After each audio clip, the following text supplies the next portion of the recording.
Hi, this is Mike, the Tectosa again, and I would like to show you how to navigate our AR system so that you can pull reports and see student progress in terms of benchmarks and also independent reading practice. So you'll head to the SR-UST bookmarks. Renaissance Place AR360 is going to be towards the top. So I'll give you some options here. You can choose where you want to go, but teacher administrator will probably get you there faster. Just enter your username and password. And then this is the screen that will load up for you. This is kind of your dashboard. From here you can get access to student results from any school, and we can focus on the reading benchmark assessments if you want for this. We can click on reading assessments, and there's some options here. Primarily, you'll just be needing to pull reports, so that's right towards the middle.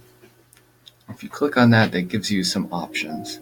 There's a brief description of what this report's going to do for you, but three of the most common reports that typically teachers would use when interacting with parents or guardians would be the instructional planning sheet, the screening report, and the student progress monitoring.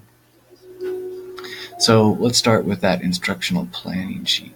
So we're looking for individual students here, but you could also pull it by class. If you click on that individual planning sheet for the student, you can identify specific students, but you do want to make sure that you have the correct school selected before you do it. It's something I always do.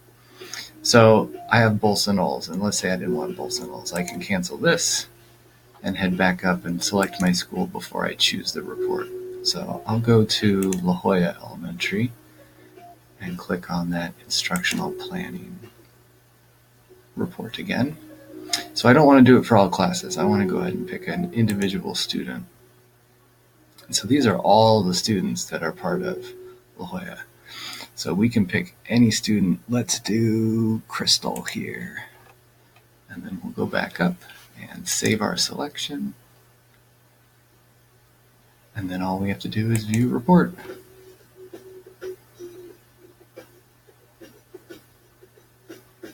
And this report, once it loads, may take a little while.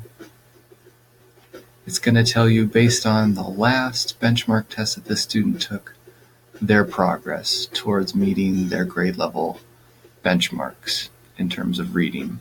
There's also a version of this for math, and the process is very similar. But there's a nice graphic representation of where the student scored and where they are projected to be by the end of the year. It gives you their ZPD, which students then use for their independent reading practice to select books. It tells you some suggested skills that Crystal can work on to help improve her reading ability. And then it kind of goes through some tips for parents or teachers on what the student is capable of, what would be challenging for them, and what types of things they're ready to explore. It also breaks it down for type of literature as well. So there's a lot of good information here that you can use. The next type of report, you can navigate back to this select a different report button, would be the screening report. The screening report gives you a more general overview, and a lot of teachers use it for their entire class.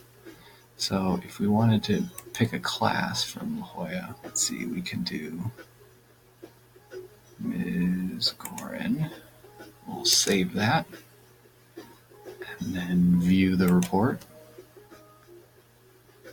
This will give you an overview of students in that class, so you'll be able to compare the student that you're looking for with the student that is maybe in the class with them.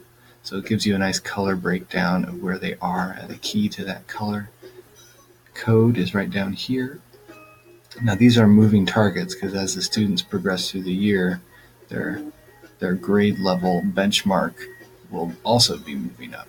So a student could change colors relative to the benchmark that's set. So the requirement to meet grade level requirements is higher now than it was when they first took the benchmark test back in the fall.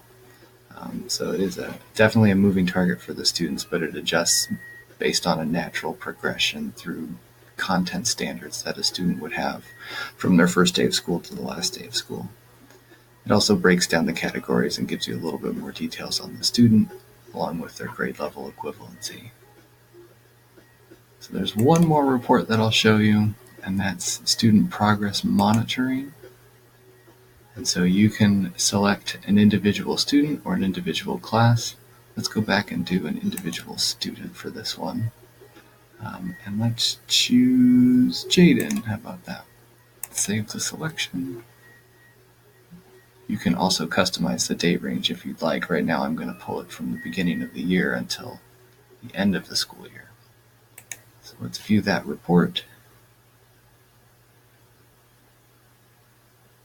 And AR is notorious for taking a long time to load reports, especially if you're doing a lot of data, so you just have to be patient.